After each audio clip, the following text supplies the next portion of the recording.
Alarming statistics show suicide is the second leading cause of death for people under the age of 24, and studies show suicide rates are continuing to rise. As part of Mental Health Awareness Month, Valley News Team's Katie Opperly asked an area psychologist about the prevalence of suicide in youth and what you can do to help.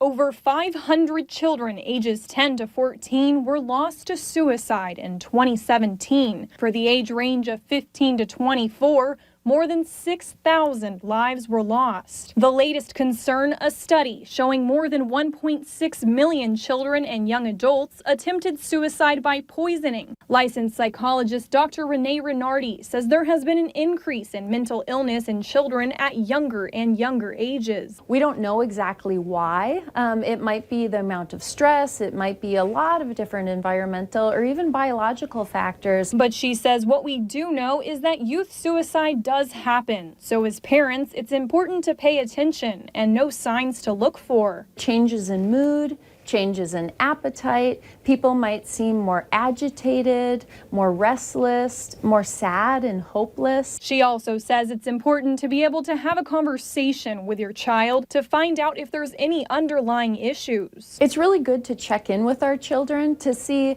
how are you doing? How are you feeling about that test at school? How are things going with your friends? Any problems with kids at school? So often we're in such a hustle-bustle society that we get very disconnected, even as family members. If you do find that there may be a cause for concern, Dr. Renardi says to intervene early. If you're concerned about your child, it's really important to seek help.